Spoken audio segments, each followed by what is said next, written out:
Welcome to the Life After Sugar podcast. The podcast that's not just about sugar, but about your relationship with it and also with food and especially with yourself. So if you want to discover your life after sugar and hear inspiring stories from all kinds of people who also cut out sugar in their way, at their pace, for their own reasons, this is the podcast for you. Because when you take away the sugar, you can finally discover the real sweetness in your life.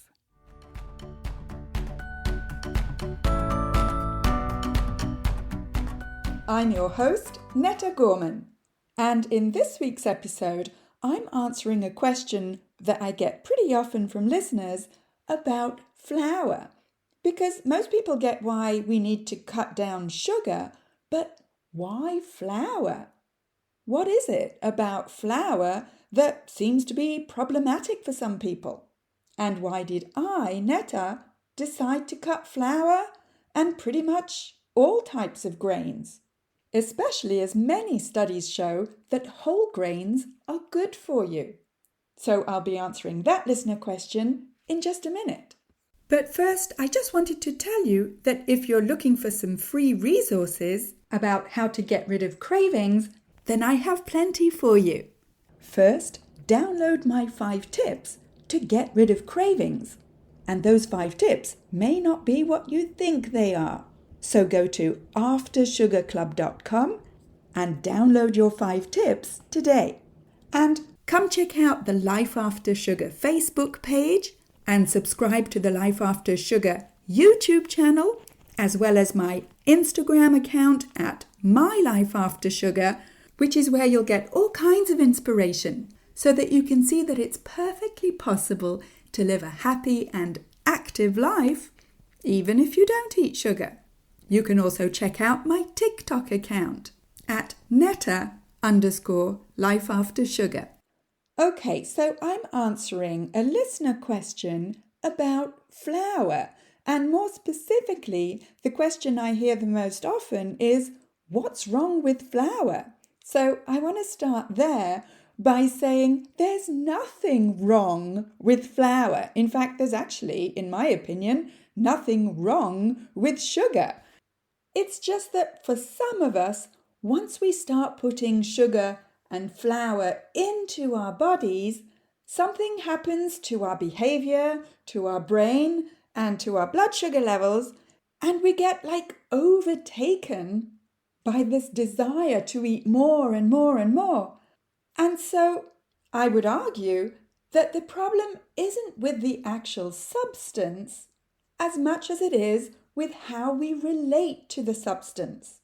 Some people can eat just 1 cookie or 1 square of chocolate or 1 or 2 slices of bread and then stop.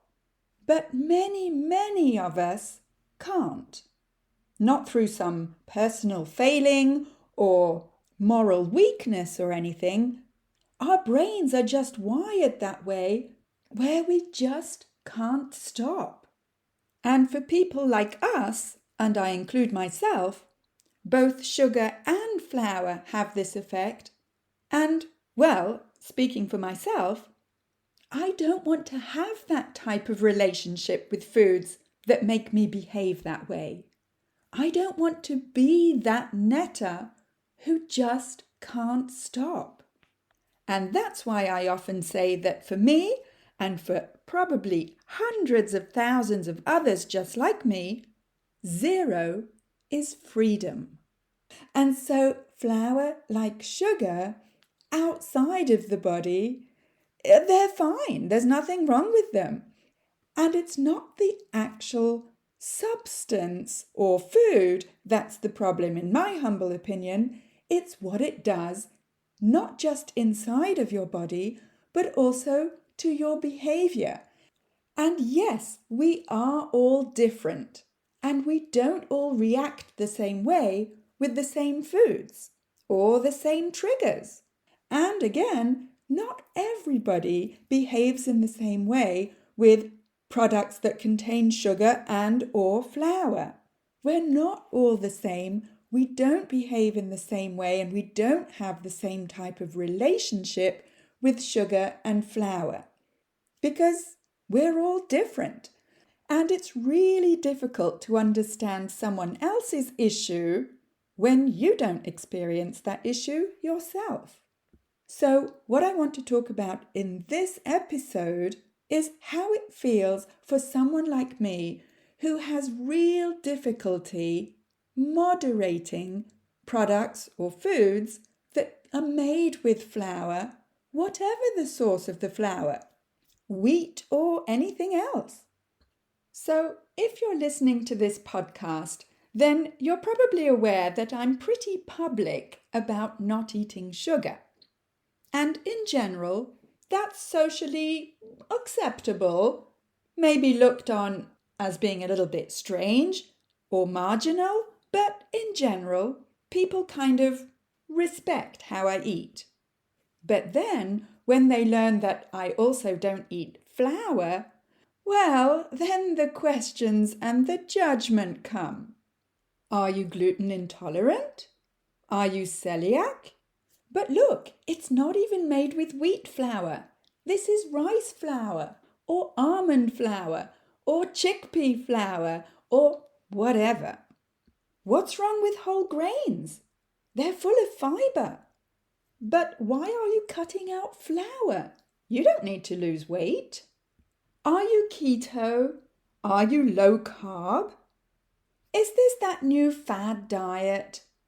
No bread? But how do you make a sandwich? No pasta? But what do you put your sauce on? Oh, come on, just a little bit won't hurt you. Enjoy. You only live once. But I made it myself. It's home baked. Come on, just try a little bit. There's no sugar in it. It doesn't even taste sweet. And so on. So in my experience over the last 8+ years, I get a lot more kickback when people learn that I don't eat flour, whereas when I say I don't eat sugar, I get some pretty positive feedback. Now, why is that? Is it because we've been told for so long that whole grains and the fibre in whole grains are part of a healthy diet? Well, here's my question. In flour, are the grains actually whole? Well, no, they've been ground up into powder. I mean, they were whole, whether it's wheat or almonds or coconut or whatever else they make powder out of to make flour. But the milling of the whole grain actually affects how the fibre and the starch affect the body. I mean, let's face it, even bread that's marketed as being whole grain doesn't actually contain very many whole grains at all.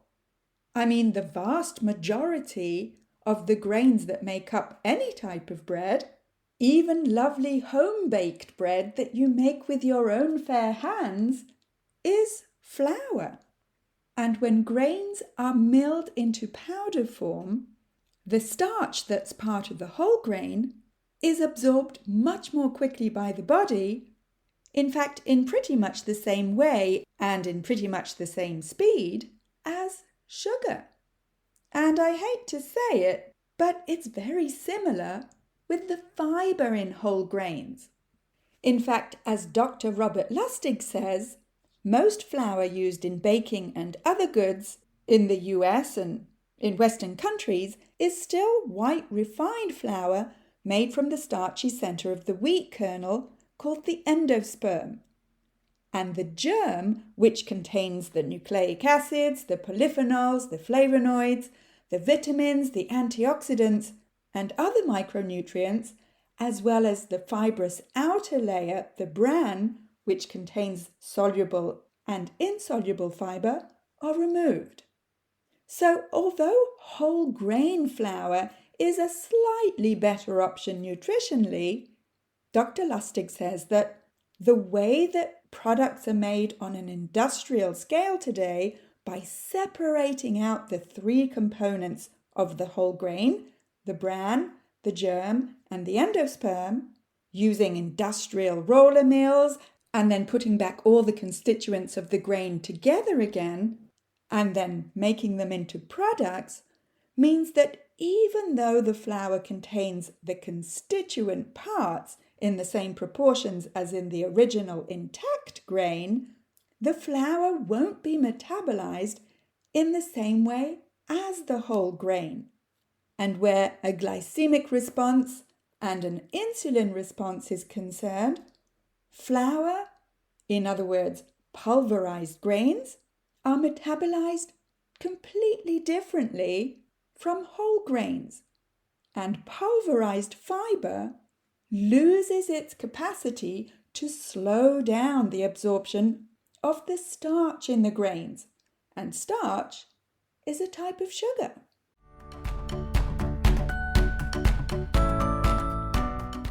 I want to take a quick break to say that if this is your first time here, then welcome and thank you for listening to this podcast. And whether you're new or a regular and you haven't yet rated or reviewed this podcast, could I ask you to scroll down and tap on the stars to rate this podcast and also to write a short review to let me know how this podcast is helping you in your life after sugar. I love reading your reviews, and when you rate and review this podcast, not only does it encourage me to continue making new episodes, but it also helps to share this podcast and have more people see it so that we can help more people feel better and lose weight with less sugar. So again, thank you for rating and reviewing this podcast and for spreading the word about sugar.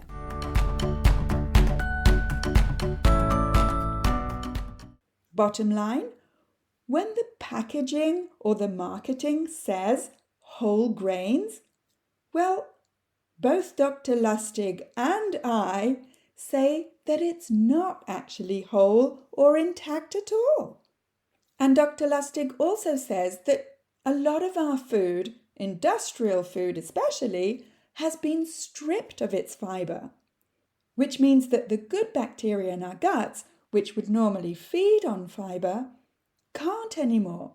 And this sets us up for dysregulations like inflammation and leaky gut.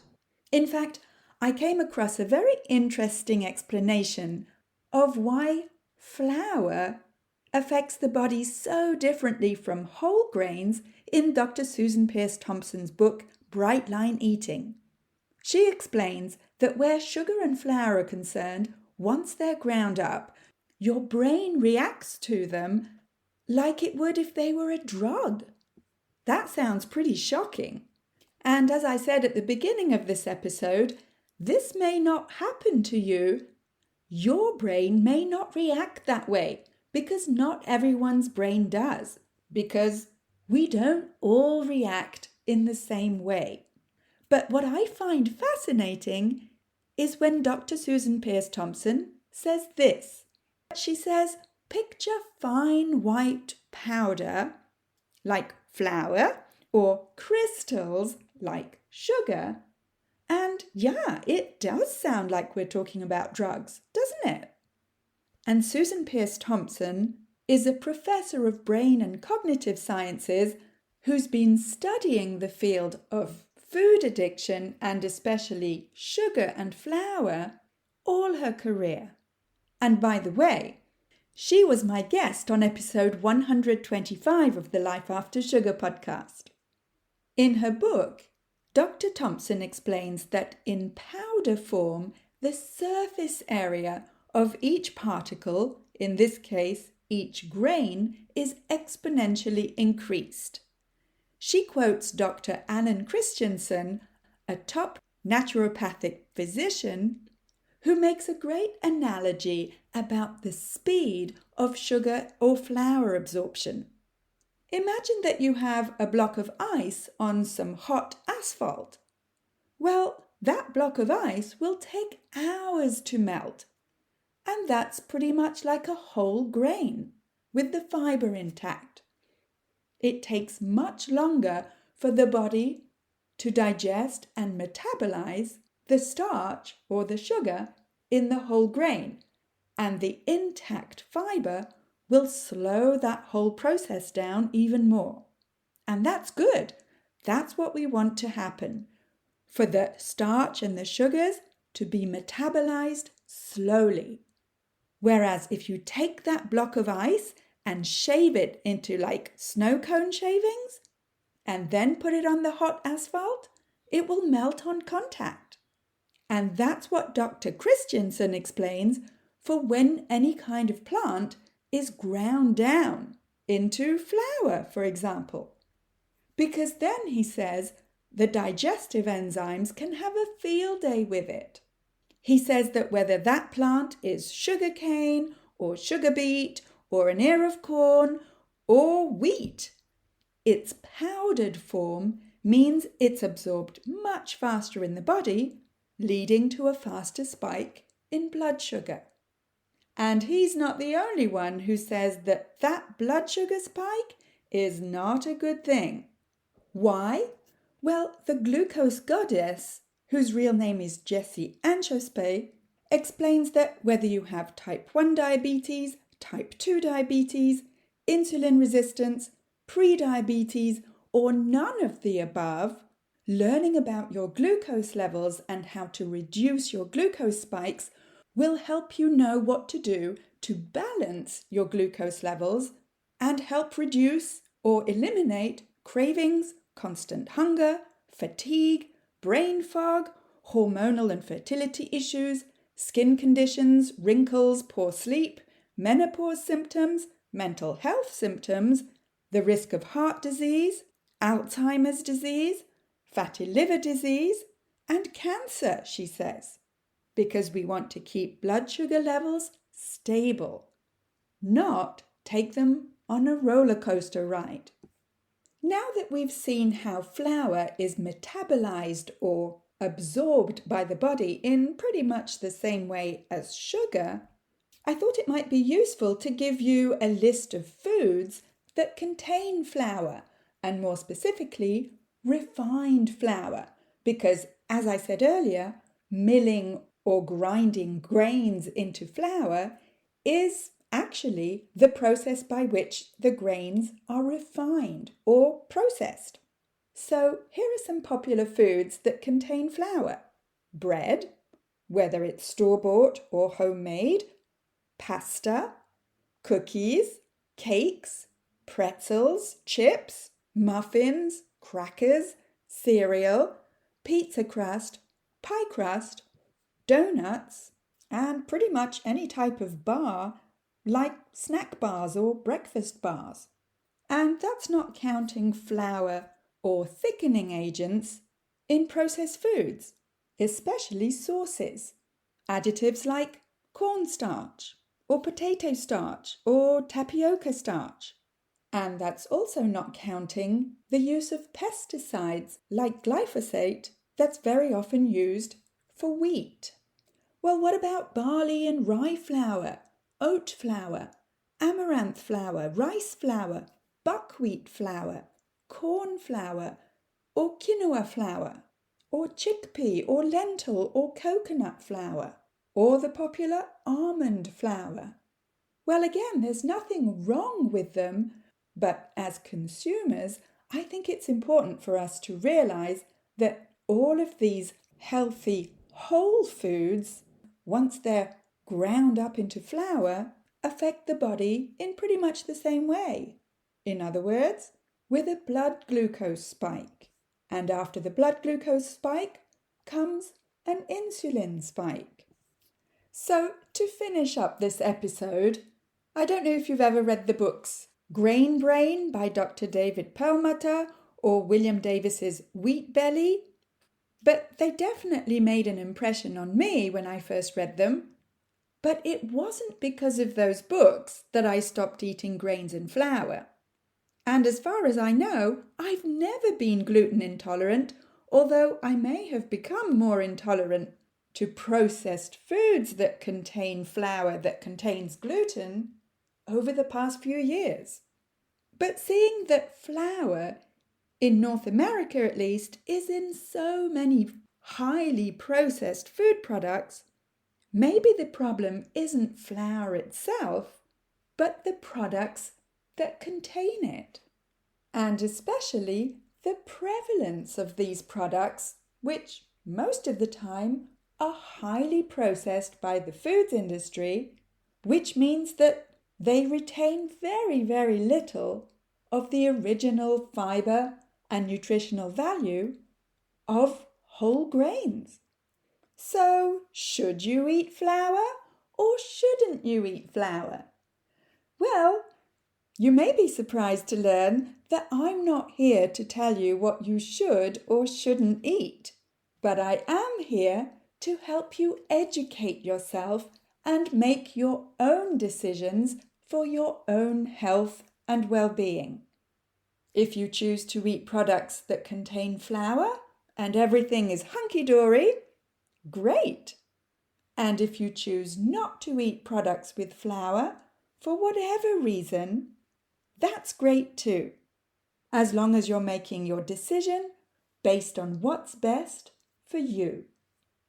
So I hope this episode has been helpful to answer this listener question, what about flour? Or even, what's wrong with flour?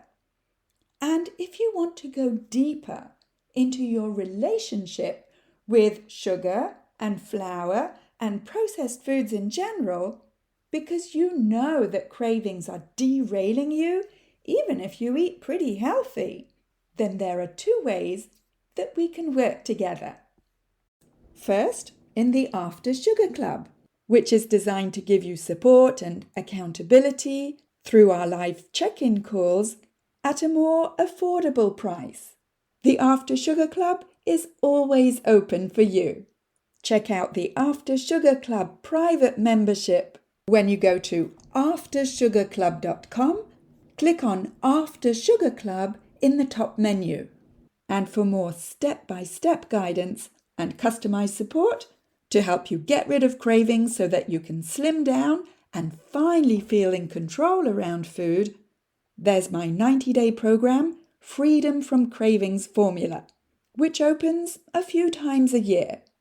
To get more info about the program and when it next opens, go to aftersugarclub.com and click on the big green button to schedule a clarity call with me so that we can talk together to see if the Freedom from Cravings Formula program is a good fit for you. That's it for this week. Keep in touch and see you soon for another episode.